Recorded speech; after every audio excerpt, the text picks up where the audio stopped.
समम् रणरङ्गधीरम् राजीवनेत्रम् रघुवंशनाथम् कारुण्यरूपम् करुणाकरन्तम् श्रीरामचन्द्रम् शरणं प्रपद्ये। मनोजवं मारुततुल्यवेगं जितेन्द्रियं बुद्धिमतां वरिष्ठं वातात्मजं वानरयूथमुख्यं श्रीरामदूतं शरणं प्रपद्ये। बोलो रामचंद्र भगवान की जय। श्री बालकृष्ण लाल की जय। सद्गुरु देव की जय। ओम नमः पार्वती पतये हर हर महादेव। श्री राम जय जय राम।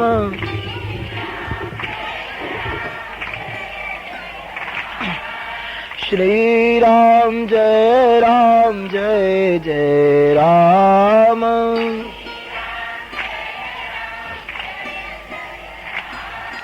श्री राम जय जय राम।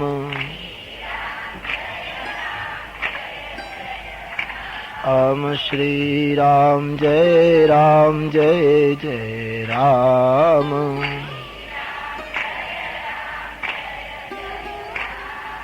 श्री राम जय जय राम।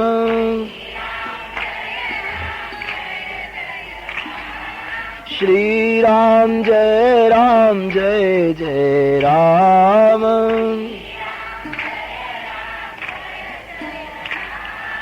श्री राम जय जय राम।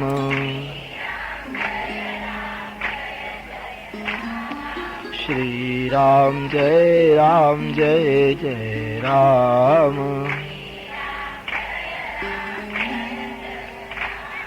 श्री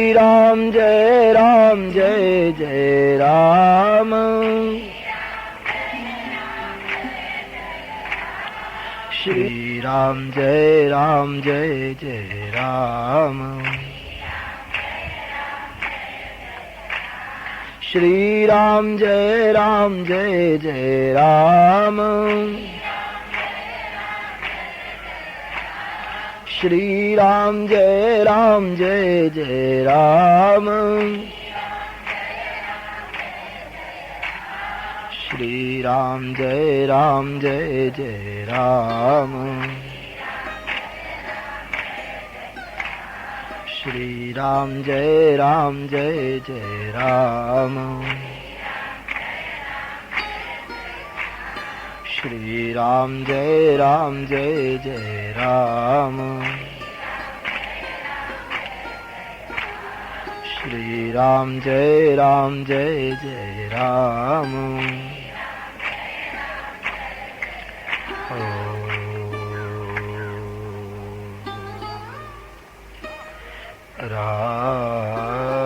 राजीवनयन धरे धनुषायक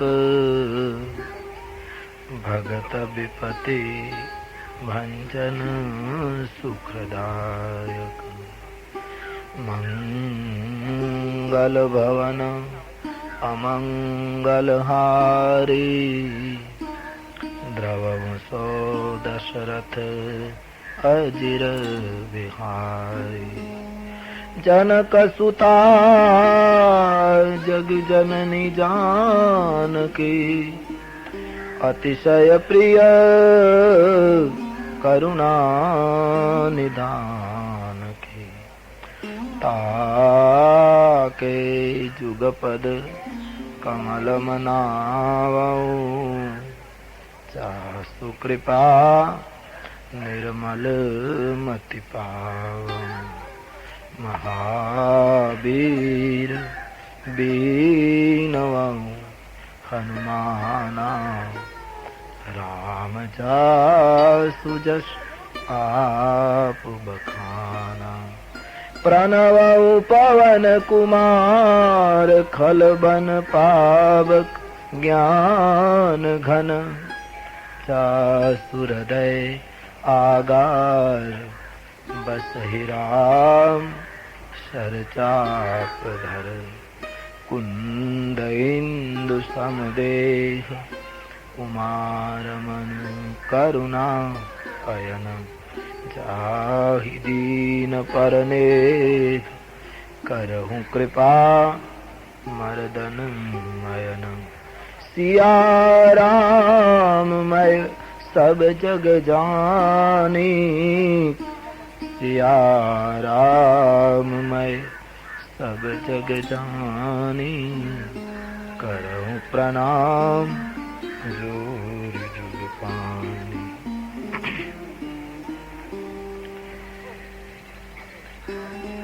संत कहहि असनिति प्रभु श्रुति पुराण गाओ हो ही न बिमल विवेक उर गुरु सन किए दुराव। ગુરુની આગળ કોઈ વસ્તુ છુપાવવામાં આવે તો સાચું જ્ઞાન પ્રાપ્ત થતું નથી. એ ન્યાય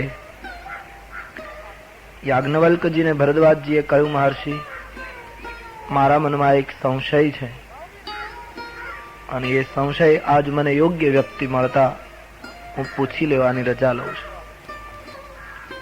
મહાત્માએ મંજૂરી આપી અને ભરદ્વાજ ઋષિએ યાજ્ઞવલ્કને એક પ્રશ્ન પૂછ્યો. આમાંથી રામકથાનો આરંભ થયો. સૂત્રના રૂપમાં કહેવું હોય તો કહી શકાય કે રામકથા એટલે પ્રશ્નાર્થથી પૂર્ણ વિરામ સુધીની યાત્રા. રામકથા એટલે સંશયથી શરણાગતિ સુધીની યાત્રા. રામકથા એટલે શંકાથી સમાધાન સુધીની યાત્રા. એક ઋષિના પ્રશ્નમાંથી કથાનો ઉદ્ભવ થયો. મહારાજ પ્રશ્ન એક જ છે કે આજે જગતમાં જ્યાં જોઈએ ત્યાં રામ નામનો ખૂબ પ્રભાવ છે. ભરદ્વાજજી પૂછે છે, સંતો પુરાણો ઉપનિષદો બધા જ રામ નામનો મહિમા ગાતા દેખાય.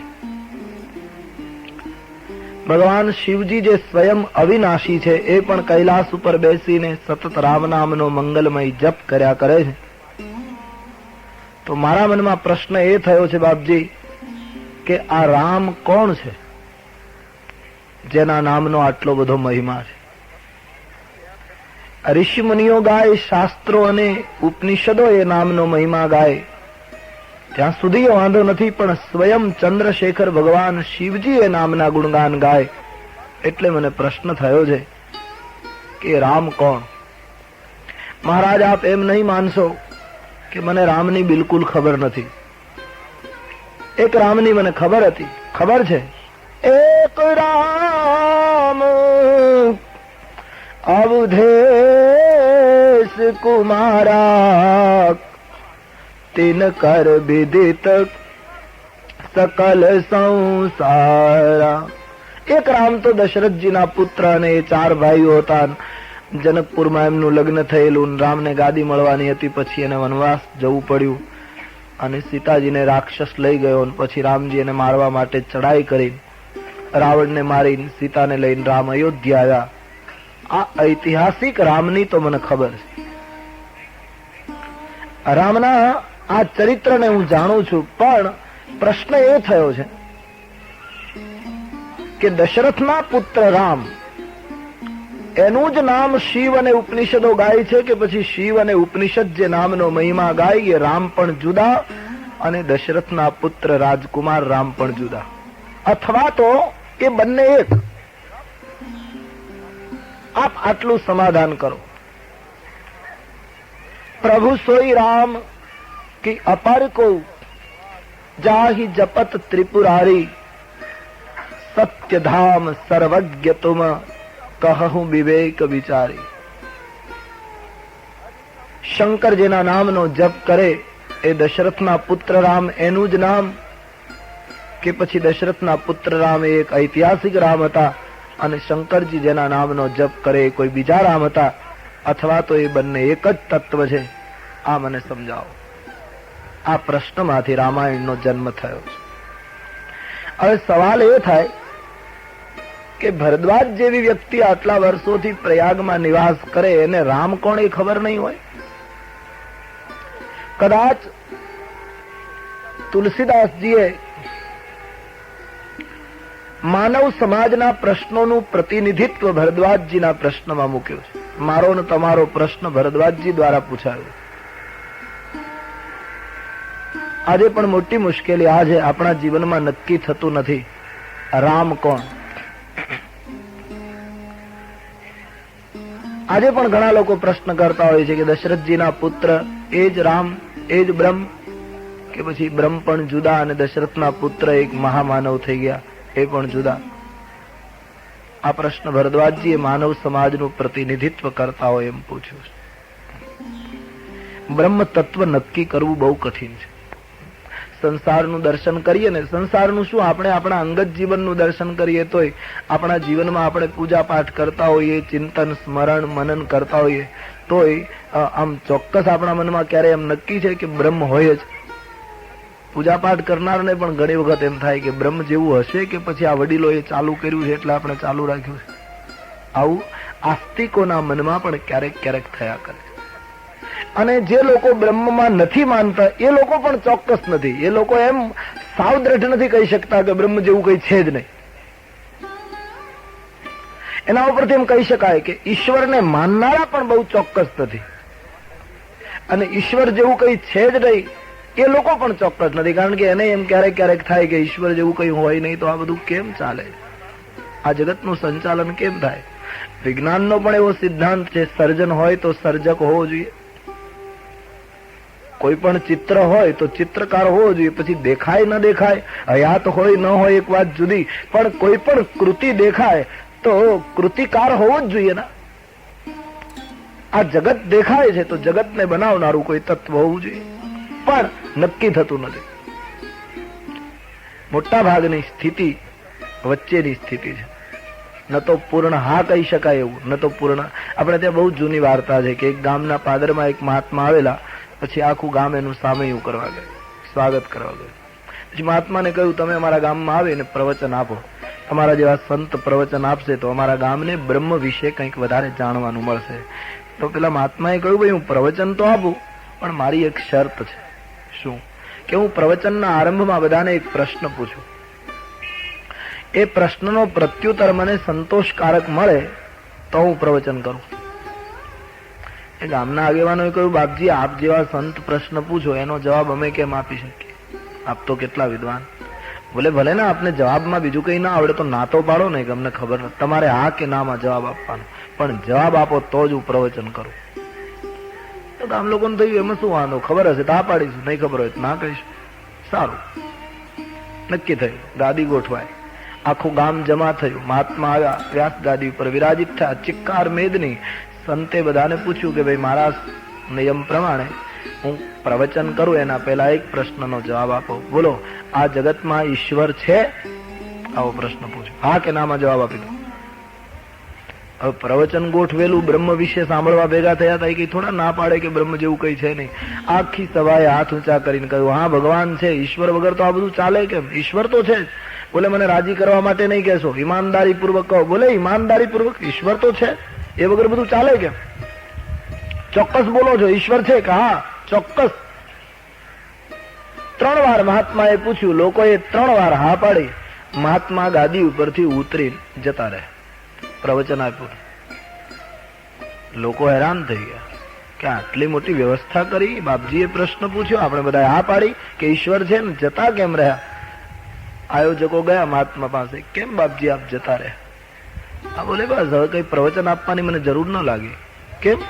કહ્યું મેં તમને પૂછ્યું ભગવાન છે, તમે બધા હા પાડી, તમને બધાને ખબર છે. હવે જે વસ્તુ છે એ તમને ખબર છે, પછી એના ઉપર બોલ બોલ શું કરવું? આપને ખબર તો છે કે ઈશ્વર છે, પછી શું એકની એક વસ્તુ ઉપર બોલ્યા કરવું? એ તો સમયની બરબાદી છે, કેવલ વાણી વિલાસ. આમ લોકો કઈ આવી ખબર હોત તો અમે ના પાડત, આ તો અમને ખ્યાલ નહીં પહેલેથી. તો કહ્યું બાપજી કાલે પાછું પ્રવચન રાખો. કયું પ્રશ્ન કે પ્રશ્ન પૂછવાનો આપને. બીજે દિવસે પાછી સભા યોજાય, મહાત્માજી આવ્યા.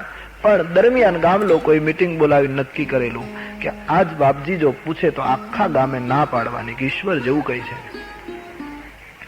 સંતે આવીને પ્રશ્ન પૂછ્યો, બોલો ભાઈ ઈશ્વર જે આખા ગામે સખત વિરોધ કર્યો, ભગવાન જેવું કઈ છે જ નહીં, હોય તો દેખાવું જોઈએ. આ તો બધું પ્રાકૃત કુદરતી રીતે આમને બધું ચાલ્યા કરે છે, બાકી ભગવાન જેવું કઈ છે નહીં. અરે કહ્યું ગઈકાલે તમે કહેતા હતા છે, બોલે 24 કલાકમાં જાગૃતિ આવી ગઈ. અમને ગઈકાલે ખબર નહોતી. ઈશ્વર જેવું કઈ છે જ નહીં. બોલે ઈમાનદારી પૂર્વક કહો છો કે હા સાવ કઈ સ્પષ્ટ નથી, બ્રહ્મ જેવું કઈ છે. મહાત્માજી જતા રહે. ગામ લોકો પરેશાન કે હા પાડી તો જતા રહ્યા, ના પાડી તો પાછા ગયા. કેમ થયું? બોલે હવે છે જ નહીં એના ઉપર શું બોલ બોલ કરવું? જે વસ્તુ જ નથી એના ઉપર કેવલ દંતકથાઓ ઉભી કરીને બોલવું, એના ઉપર કોઈ અર્થ નથી. તમે સ્પષ્ટ કહ્યું ભગવાન છે જ નહીં. ગામ લોકો અકળાયા કે ઘણા મહાત્માઓ જોયા, બાકી આ કઈ વિચિત્ર મહાત્મા. ત્રીજા દિવસે ત્રીજું પ્રવચન પાછું નક્કી થયું કે કાલે એ વખતે ગામ લોકોએ 50-50% વહેંચાઈ જવાનું નક્કી કર્યું. મહાત્મા પૂછે ભગવાન છે તો અડધાએ હા પાડવાની, અડધાએ ના પાડવાની. પછી ક્યાં જશે? પછી તો કંઈક પ્રવચન આપશે. ત્રીજે દિવસે સંત આવ્યા, વહી પ્રશ્ન દોહરાયા ગયા. બોલો ભગવાન છે? અડધા ગામે કહ્યું હા છે, અડધા ઇનકાર કર્યો નહીં, ભગવાન જેવું કઈ છે જ નહીં. અડધા કહે નહીં છે, અમે જાણીએ છીએ. અડધા કહે નહીં, બિલકુલ છે જ નહીં. એ ટક્કર શરૂ રહી. મહાત્મા જતા રહે. આખું ગામ ટક્કર કરતું કરતું ગયું સંત પાસે કે બાપજી આજે કેમ પ્રવચન ના?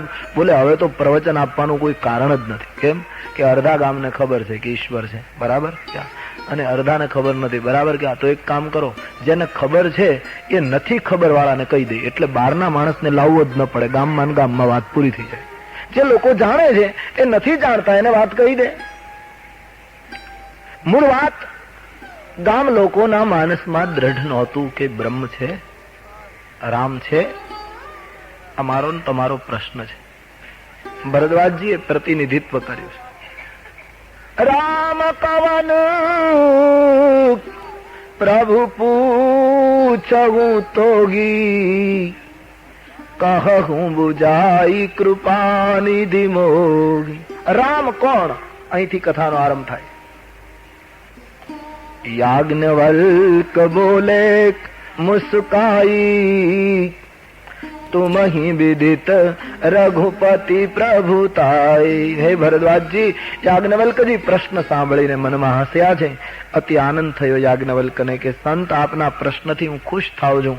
હું જાણી ગયો કે તમે રામના સાચા પ્રેમી છો, રામની પ્રભુતાને બરાબર જાણો છો. આ તો રામચરિત્રના ગૂઢ રહસ્યો જાણવા માટે તમે મૂઢ માણસના જેવો પ્રશ્ન પૂછ્યો છો.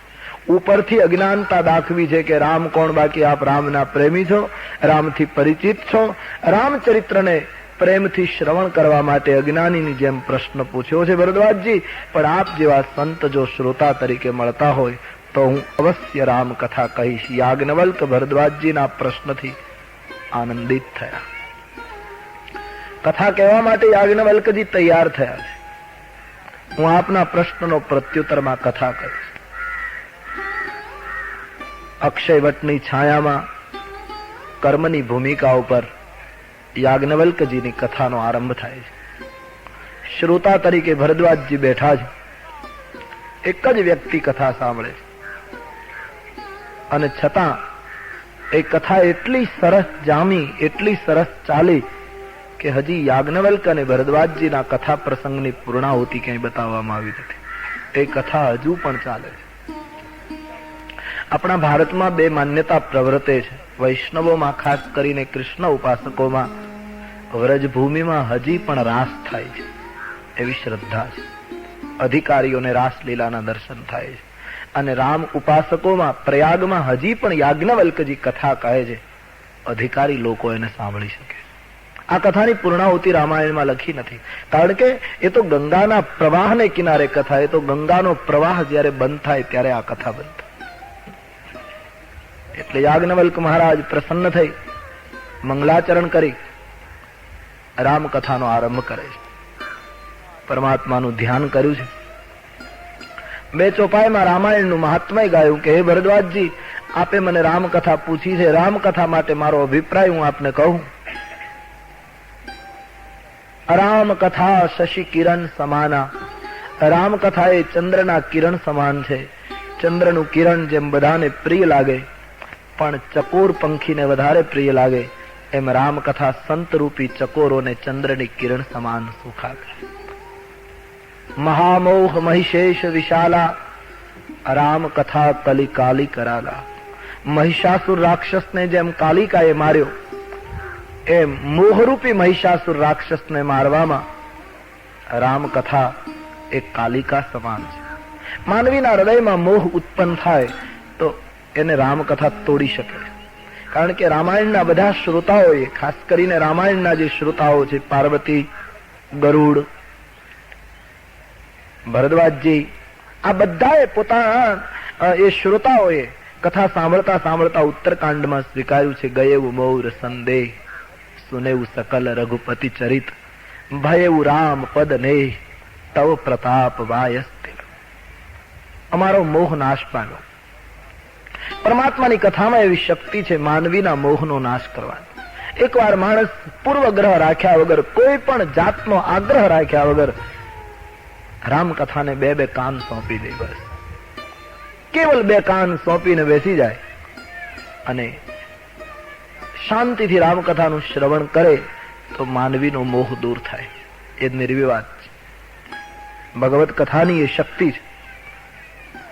તો 2 ચોપાઈમાં રામકથાનું મહત્વ ગાયું, પરમાત્માનું સ્મરણ કરી, ધ્યાયેદા જાનુબાહુ ધૃતશર ધનુષમ બદ્ધ પદ્માસનસ્થમ પીતમ વાસો સાનમ નવકમલદલ સ્પર્ધિનેત્રમ પ્રસન્નમ વામાંકારુડ સીતા મુખકમલ મિલ્લોચનમ નીરદાભમ નાનાલંકાર દીપ્તમ દધત મૂર્જટા મંડનમ રામચંદ્રમ ચરિતમ રઘુનાથસ્ય શતકોટી પ્રવિસ્તરમ એકૈકમક્ષરમ પુંસામ મહાપાતકનાશનમ.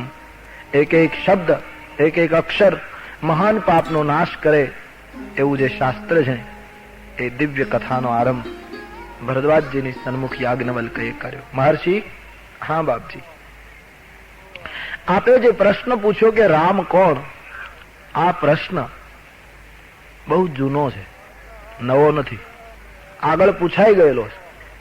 મહારાજ, હા, કોણે પૂછ્યો હતો? કોને પૂછ્યો હતો? કહે, એકવાર ભવાનીએ ભગવાન શિવજીને આ પ્રશ્ન પૂછ્યો હતો કે રામ કોણ, અને એના પ્રત્યુત્તરમાં શિવજીએ જે જવાબ આપ્યો એ આખી વાત હું તમારા આગળ રજૂ કરી દઉં, એટલે મારે મારું કઈ કહેવું નહીં અને તમારા મનનું સમાધાન થઈ. આપણા દેશની ખૂબી જે હતી કે મહાપુરુષો હંમેશા એમ જ કહેતા કે આ અમારું નથી, આ પરંપરામાં કહેવાયેલું અમે કહીએ છીએ. એક માધ્યમ બની જતા હતા મહાપુરુષ. સંતન સન જો કછું સુનેવું તુમહી સુનાયું. સંતો પાસેથી જે સાંભળ્યું એ અમે તમને કહીએ છીએ. યાજ્ઞવલ્ક જેવી વ્યક્તિ કહે કે શંકર ભગવાને પાર્વતીને જે કહ્યું એ હું તમને કહી દઉં, આમાં મારે મારું કશું કહેવાનું નથી. કેટલી નિરઅહંકારિતા મહાત્માઓ રહી. ભગવાન શ્રી કૃષ્ણએ પણ આ પરંપરાનો નિર્વાહ ગીતામાં કર્યો. અર્જુનને યોગની દ્રષ્ટિ આપતી વખતે એમણે કહ્યું કે અર્જુન, આ યોગ પૂર્વે સૂર્ય મનુને કહેલો, મનુએ ફલાણાને કહેલો, ફલાણાએ ફલાણાને કહેલો, એ પરંપરામાં આ યોગ આજ હું તને કહું છું. આ પરંપરાનો નિર્વાહ કરો. એટલે તો અર્જુનને શંકા થઈ કે મહારાજ, આ બધું તમે ક્યારે સાંભળી આવ્યા? તમારો જન્મ તો હમણાં, મારી ઉંમરના તમે છો. અપરમ ભવતો જન્મ પરમ જન્મ વિવસ્વત, આ બધું ક્યારે તમે? એટલે તો સવાલ કર્યો છે. ભગવાન કૃષ્ણએ હસતા હસતા કહ્યું, અર્જુન, શંકા ન કર, બહુની મે વ્યતીતાની જન્માની તવ ચાર્જુન તાન્યહમ વેદ સર્વાણી નત્વમ વેત્થ પરંતપ. અર્જુન, તારાને મારા ઘણા જન્મો વીતી ગયા, પણ ફરક એટલો, તું એમાંથી એકેય જાણતો નથી, હું બધા જાણી રહ્યો છું. તાન્યહમ વેદ સર્વાણી નત્વમ વેત્થ પરંતપ. તો આ ઘટના ભવાનીએ પૂછેલી અને શિવજીએ સમજાવેલું. કયા સંજોગોમાં, કઈ જગ્યાએ આ પ્રશ્ન પૂછવાની પાછળનું કારણ શું બનેલું, એ બધી કથા હું તમને કહી દઉં માધ્યમ બનીને. આપ સુનીએ મહર્ષિ. આમ કહીને યાજ્ઞવલ્ક શિવ ચરિત્રનું ઉદ્ઘાટન કરે. એક બાર ત્રેતા યુગ માંગી, એક બાર ત્રેતા યુગ, એક બાર ત્રેતા જુગ માહી એક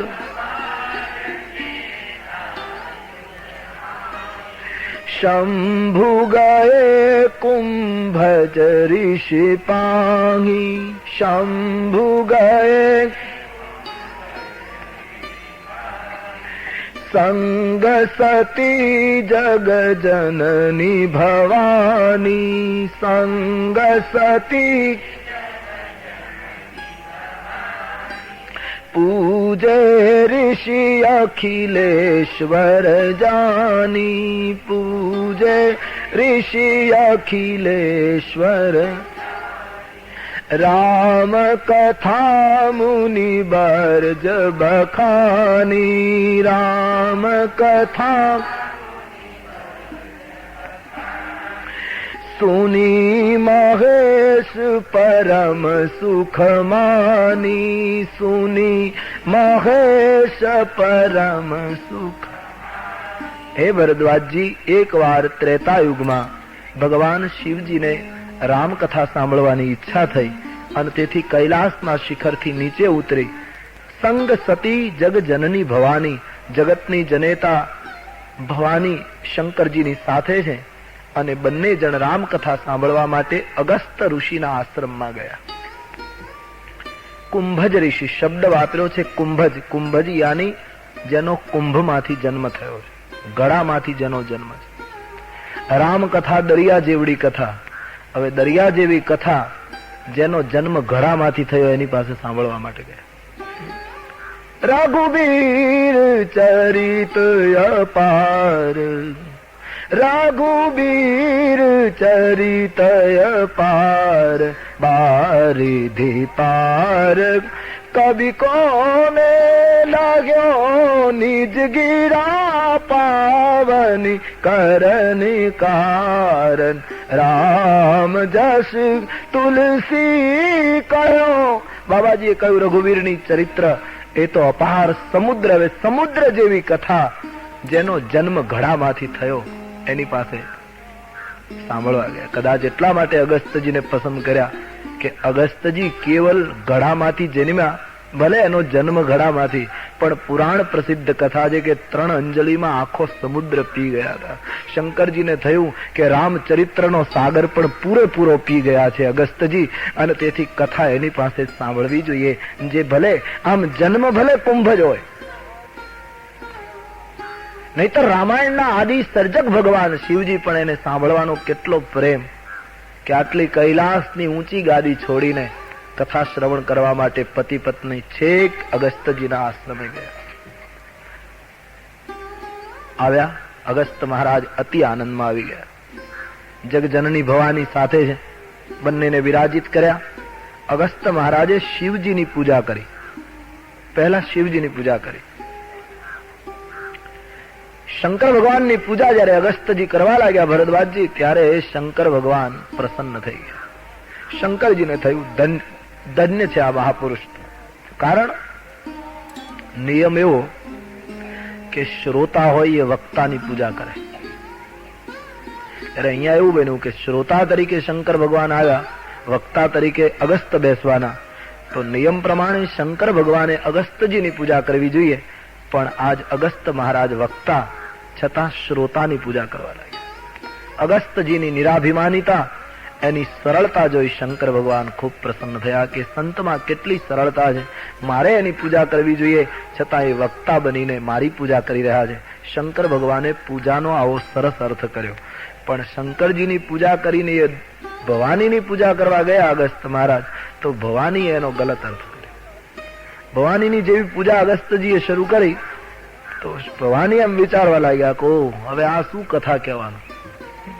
અમે આવ્યા ત્યાં અત્યારથી અમારા પગ પૂજવા માંડ્યો, અમને વંદન કરવા લાગ્યો, આરતી કરવા લાગ્યો. હવે આ બિચારો શું કથા કહે છે, જેનો જન્મ જ ઘડામાંથી છે. શંકર ભગવાન મને ક્યાં કૈલાસથી અહીં સુધી લઈ આવ્યા, આમાં હવે છે શું? બસ સતીના મનમાં આ પૂર્વગ્રહ બેસી ગયો, એક અહમ પેદા થઈ ગયો કે આ બિચારો શું. અને સંત પુરુષોની ખૂબી જ હોય, સંતમાં અને સંસારીમાં આપણા અનુભવ પ્રમાણે કહીએ ને તો આ એક સાચો તફાવત છે કે સંત અને સંસારીમાં સંતો પ્રભાવ છુપાવે અને સ્વભાવ પ્રગટ કરે. આ સંતની પ્રકૃતિ. એનામાં જેટલી શક્તિ હશે એટલી છુપાવશે, બિલકુલ સહજ અને સામાન્ય દેખાવાની કોશિશ કરશે. આ સંતનો સ્વભાવ. પ્રભાવ છુપાવવો, સ્વભાવ ખુલ્લો કરવો. અને સંસારીઓ કાંઈ ન હોય તો પ્રભાવ જાહેર કરવો અને સ્વભાવ છુપાવવો. આપણે નથી સમાજમાં જોતા, ઘણાની અંદર કશુંય ન હોય છતાં એટલો મોટો આડંબર કરે, પ્રભાવને જાહેર કરવો. ત્યારે સંત પુરુષો સ્વભાવ જાહેર કરે. કેટલા મોટા મોટા સંતોએ પોતાનો સ્વભાવ જાહેરમાં કહ્યો. મો સમ કૌન કુટિલ ખલ કામી. ખાલી બોલીને નહીં, દસ્તાવેજ કરી આપ્યા દુનિયાને કે અમે આવા હતા, આવું અમારું જીવન હતું. વર્ષો સુધી લોકોએ એ પદોને ગાય છે. આવું જાહેરમાં જેને ઈશ્વરનો સાક્ષાત્કાર થયો એવા પુરુષો કહી ગયા કે મો સમ કૌન કુટિલ ખલ કામી. અમારા જેવા અધમ કોણ? સ્વભાવ જાહેર કરે. હમારે અવગુણ ચિતના ધરો. ત્યારે સંસારી પ્રભાવ બતાવે, સ્વભાવ છુપાવે. કશુંય ન હોય માણસમાં. કળયુગ છે એટલે કદાચ કંઈક હોય માણસમાં અને પ્રભાવ બતાડવાની કોશિશ કરે તો કદાચ પ્રશંસનીય તો નહીં પણ ક્ષમ્ય ગણાય. પણ ઘણી વખત તો સમાજના દર્શનમાં આપણે જોઈએ કશુંય ન હોય માણસ, છતાં માણસ એટલો બધો દંભ અને આડંબર કરતો હતો. જીવન સહજ અને સામાન્ય હોવું જોઈએ માણસ. તો યાજ્ઞવલ્ક ભરદ્વાજજીને કહે, મહર્ષિ અગસ્ત મહારાજની સાદાઈ, એની સહજતા જોઈ ભવાનીને એમ લાગ્યું કે આ શું કહે છે કથા. અત્યારથી પગે લાગે, શંકર ભગવાન મને ક્યાં લઈ આવ્યા. બસ આવો એક પૂર્વગ્રહ દક્ષની પુત્રીના મગજમાં બેસી ગયો. પૂજાનો એમણે ગલત અર્થ કર્યો. પરિણામ એ આવ્યું, શંકરજીએ નિવેદન કર્યું, બાપજી આપ રામકથા સંભળાવો. એક ક્ષણ માટે અગસ્તજીને થયું કે રામાયણના આદિ સર્જકને હું કેમ કથા ગાન સંભળાવું, પણ થયું કે જો શિવ મારી કથા સાંભળે તો મારું વક્તવ્ય સફળ થઈ જાય. અને તેથી અગસ્ત મહારાજ ગાદી ઉપર બેસી રામકથા કહેવા લાગ્યા. સુની મહેશ પરમ સુખમાની. શંકર ભગવાને સાંભળી. પાર્વતીનું નામ તુલસીદાસજીએ લખ્યું નથી, કારણ કે એના મગજમાં અહમ કામ કરતો હતો એટલે એ તો ફરજિયાત પતિની સાથે બેસવું પડ્યું છે, પણ કથામાં ધ્યાન નહીં આપ્યું. અને ધ્યાન ના આપ્યું એટલે તુલસી કહે શ્રોતામાંથી નામું કાઢી નાખું. બેઠેલા જરૂર, સાથે બેસેલા, પણ એને તો પહેલેથી જ નક્કી કરેલું કે આ શું કથા કહેવાનું, એટલે સાથે બેઠા, બાકી કથા સાંભળી નહીં. અને ધ્યાન દઈને કથા ન સાંભળી એટલે તુલસીદાસજી કહે સુની મહેશ પરમ સુખમાની. શિવજીએ જ કથા સાંભળી, ભવાનીએ કથા સાંભળી. એ બેસે, સાથે બેઠેલા, બાકી ધ્યાન નહીં આપેલું. કથા પૂરી થઈ. અગસ્ત મહારાજને મારે કથાના બદલામાં કઈ પત્ર પુષ્પ ધરવું છે, એટલે શંકર ભગવાને અગસ્તજીને પૂછ્યું, હું તમને એમને કંઈક આપું અને તમને ઉપયોગી ન થાય, એના કરતા આપને પૂછું, આપને કંઈ ઉપયોગી થાય એવી વસ્તુ મારી પાસે માંગો, હું આપને શું અર્પણ કરું. મેં તમારી પાસેથી કથા શ્રવણ કરી છે, મારે કંઈક પત્ર પુષ્પ ધરવાની ઈચ્છા. આ તો ભારતનો ઋષિ માંગે તો નહીં કે મને આ આપો. ભારતના સંતોની ખુમારી જે હતી, માંગવું નહીં. જ્યારથી માંગવાનું જીવનમાં પેસી ગયું ત્યારથી ભક્તિ કંગાળ દેખાય, સાધના ગરીબ થઈ ગઈ. જ્યારથી માણસો માંગવા માંડ્યા. તુલસીદાસજીએ કળયુગના વર્ણનમાં લખ્યું છે ને, કળયુગ એવો આવશે કે સબ જાતિ કુજાતિ ભય માંગતા. જાત કુજાત બધા માંગતા. માંગો નહીં, આપો. આ ભારતીય ગૌરવ છે. એક ખુમારી હતી, ભારતનો ઋષિ ન માંગે. સ્વામી રામતીર્થ લખે છે, બેઠા હું દર પે તેરે કુછ કરકે ઉઠુંગા. તારે દરવાજે બેઠો છું, ગંગાને કિનારે આસન જમાવીને બેઠા. બેઠા હું દર પે તેરે कुछ करके उठूंगा या वस्ल ही हो जाऊं या मर के उठूंगा. या तो तने मेळवीश या मरी जईश, बाकी હું તારી પાસે ભીખ ન માંગુ. એક ખુમારી આવે, માણસ માંગતો થયો ત્યારથી એની શક્તિ ક્ષીણ થઈ ગઈ. કેટલી મસ્તી હતી. સ્વામી રામતીર્થ પરદેશથી પધારતા હતા ભારત, અને સ્ટીમરમાં બેસવા ગયા તો સ્ટીમરના કપ્તાને કહ્યું, બાબા, બોલે क्या आज एक योग हो गया. कौन सा? कहे जिस जहाज में आप मुसाफरी करने जा रहे हो या हिंदुस्तान जा रहे हो, वही जहाज में आज हिंदुस्तान का बादशाह बैठा हुआ. એ વખતે કોઈ વાઇસરોય બ્રિટન થી અહીંયા આવતો, અંગ્રેજોનું શાસન આપણા ઉપર, અને જે સ્ટીમરમાં સ્વામીજી બેસવાના એ સ્ટીમરમાં વાઇસરોય હિન્દુસ્તાનનો બાદશાહ એ વખતનો. स्वामी रामतीर्थ ने कहा बाबा योग हो गया, जिस जहाज में आप जा रहे हो ना वही जहाज में हिंदुस्तान का बादशाह बैठा हुआ है। स्वामी रामतीर्थ पूछू कौन? वाइसरॉय, हिंदुस्तान का बादशाह? बोले हाँ। स्वामी रामतीर्थ जहाज में नीचे उतरी गए। कप्तान ने कहा बाबा अभी अभी स्टीमर चलने वाली है, बैठ जाइए। बोले अब मैं नहीं आ सकता। क्यों? कि एक जहाज में दो बादशाह नहीं बैठ सकते, चाहे वो जा सकता है चाहे मैं जा सकता हूं। वो तो केवल हिंदुस्तान का बादशाह है, मैं तो सारे जगत का जो मालिक है उसका राजकुमार हूं, सम्राट का बेटा हूं। આવી એક ખુમારી હતી માર। આ અહંકાર નથી, આ ગર્વ નથી, ગૌરવ હતું ભારતીયપણાનું। આવું એક ગૌરવ માણસમાંથી ખલાસ થતું જાય છે આજે। એનું કારણ માણસ માંગતો થઈ ગયો। માંગો નહીં, મેળવવાને લાયક બનો। પ્રવાહ આવી રહ્યો છે, પાત્ર બનો। ભરાઈશું, અવશ્ય ભરાઈશું। જીવનને એટલું બધું ખાલી કરી દો કે ભરાઈ શકાય। પર્વત અને તળાવ બંને બાજુ બાજુમાં હોય, બંને ઉપર સરખો વરસાદ પડે પણ પર્વત ભરાય નહીં, તળાવ ભરાય, કારણ કે भीतर से वो खाली हो गया। जैसे इंसान अपने भीतर से दुर्गुणों से मुक्त होता जाए, अंतःकरण ने એટલું નિખાલસતાથી ખાલી કરે, ઈશ્વરની કૃપા ભરાય। આજે માંગવાનું વધ્યું છે માટે શક્તિ ક્ષીણ થતી ગઈ। बुरो प्रेम को पंथ, बुरो जंगल में बासो, बुरो नारी से नेह, बुरो मूरख में हासो, बुरो सूम की सेव, बुरो भगिनी घर भाई, बुरी नार को लक्ष्य सास घर बुरो जमाई, बुरे पेप पंपाल है, बुरो शुरन में भागनो, कवि गंग कहे अकबर सुनो, एक सबसे बुरो मांगनो।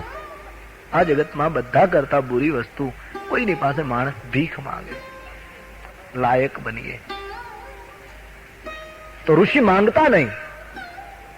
अगस्त महाराज ने थયું માંગુ કેમ? ભલે ભગવાન શિવ હોય। શંકરાચાર્ય મહારાજે સ્પષ્ટ કહી દીધું કે હું માંગીશ નહીં, મત હું તને એટલું જ કહી દઉં જગદંબા કે ન મોક્ષસ્યાકાંક્ષા न च विभवांछापि चन्मे न विज्ञानापेक्षा शशिमुखि सुखेच्छापिन पुनः अतस्त्वाम संयाते जननी जननम यातुममवै मृडानी रुद्राणी शिव शिव भवानी जपत न मोक्षस्याकांक्षा। હું તારી પાસે ભીખ નહીં માંગુ।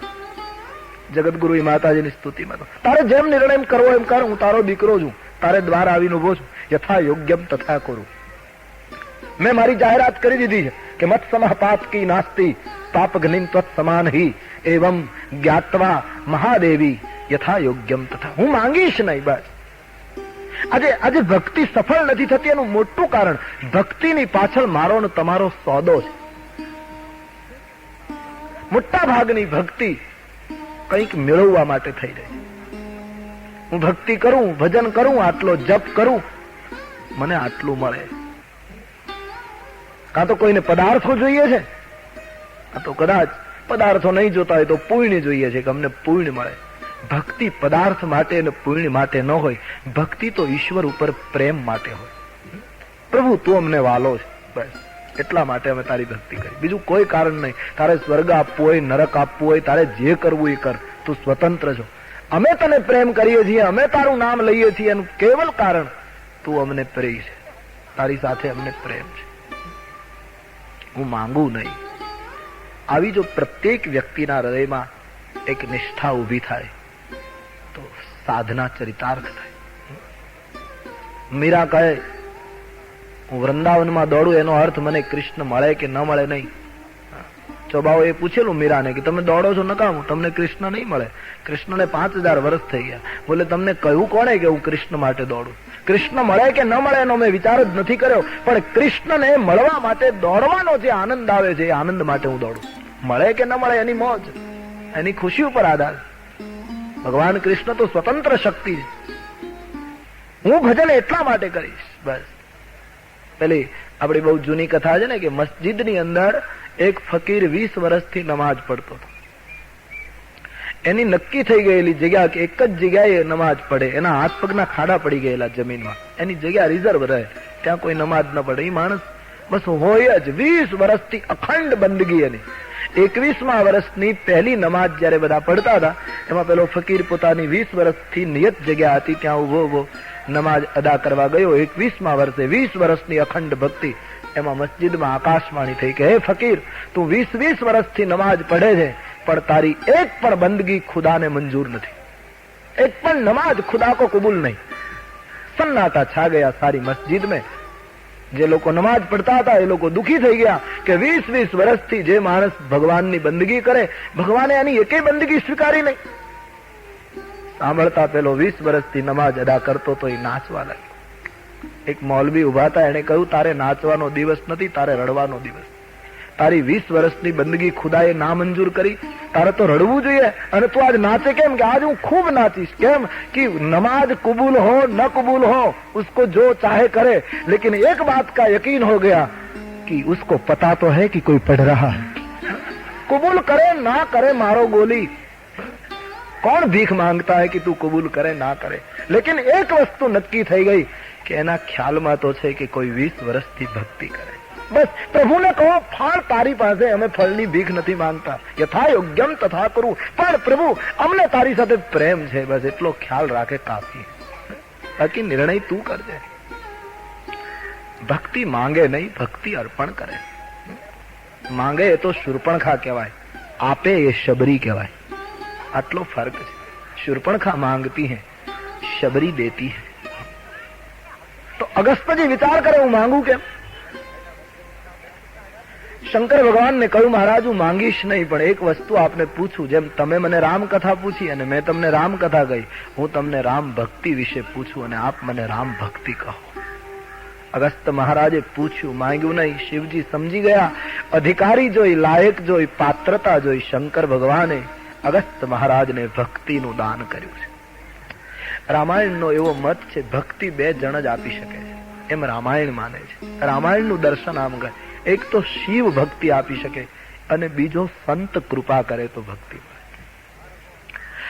સ્વયં રામજીએ બંને વાત મૂકી છે રામાયણમાં। શંકર ભજન બિના નર ભક્તિ ન પાવઈ મોરી। શંકરજીના ભજન વગર ભક્તિ ન મળે, અથવા તો ભક્તિ તાત અનુપમ સુખ મૂલા, મિલહી જો સંત હોહી અનુકૂલા। કોઈ સંત અનુકૂળ થાય તો ભક્તિ મળે। ભક્તિનું દાન કર્યું છે। આમ રામકથા શ્રવણ કરતા, ભક્તિની ગાથા ગાતા ભગવાન શિવજી થોડો સમય ભરદ્વાજજી અગસ્ત્યના આશ્રમમાં રોકાયેલા અને પછી એક દિવસ મોનિસન બિદા માંગી ત્રિપુરારી, ચલેવું ભવન સંગ દક્ષ કુમારી। મહાત્માની પાસે વિદાય માંગી કે હવે અમે કૈલાસ જઈએ। અગસ્ત્યજીએ વિદાય આપી અને જયારે પાછા ફર્યા એટલે તુલસીદાસજીએ પાછા ભવાનીને બતાવ્યા કે ચલેવું ભવન સંગ દક્ષ। આવ્યા ત્યારે સાથે હતા, જતી વખતે સાથે હતા, ખાલી કથા સાંભળવામાં જ નામ નહીં લખ્યું, કારણ કે એમાં સાથે નહોતા રહ્યા। બેઠેલા સહી પણ સાંભળી નહોતી એટલે નામ ઉડાડી મૂક્યું। આવ્યા ત્યારે કેટલું સન્માન આપ્યું, શબ્દ પર ગૌર કરે આપ। સંગ સતી જગ જનની ભવાની। કથા સાંભળવા આવે છે તો તુલસીદાસજી કહે જગતની માં ભવાની સાથે હતા, પણ અગસ્ત્ય ઋષિનો સરળતાનો ગલત અર્થ કર્યો, પરમાત્માની મંગલમય કથાનો અપરાધ કર્યો અને અભિમાનમાં ડૂબીને સતીએ કથા ન સાંભળી એટલે જતી વખતે જગજનની ભવાનીનું સન્માન તુલસીએ હટાવી લીધું અને લખ્યું ચલેવું ભવન સંગ દક્ષ કુમારી। દક્ષની દીકરી છે। દક્ષ એટલે બુદ્ધિમતા, બુદ્ધિમાન બાપની બેટી છે એટલું જ દેખાયું, બાકી જે ભવાની જગજનનીનું જે સન્માન હતું એ આદર ઉઠી ગયો પતિ પત્ની। અને ભવાનીના મનમાં તો એટલો ઘમંડ, જાણે કથા નથી સાંભળી એનું ગૌરવ લે છે। બંને જણ ચાલ્યા જાય છે। હવે બન્યું એવું કે સમય ત્રેતાયુગનો હતો અને એ વખતે રામ જન્મ થઈ ચૂકેલો। કથા સાંભળેલી એ આગલા ત્રેતાયુગના રામ અવતારની, કારણ કે આપણે ત્યાં નિયમ છે કે દર ત્રેતાયુગમાં રામ અવતાર થાય છે અને તેથી જે કથા ગવાય તે ગત ત્રેતાયુગમાં, વર્તમાન ત્રેતાયુગ હતો એનો રામ જન્મ થયેલો। ભગવાન રામ પિતાની આજ્ઞા પાળીને વનમાં દંડિકારણ્યમાં ફરતા હતા અને સીતાજીનું રાવણ અપહરણ કરીને જતો રહ્યો। રામ લક્ષ્મણ સીતાજીની શોધમાં દંડિકારણ્યમાં ફરે છે। એ વખતે શિવ અને સતી બંને કૈલાસ જતા।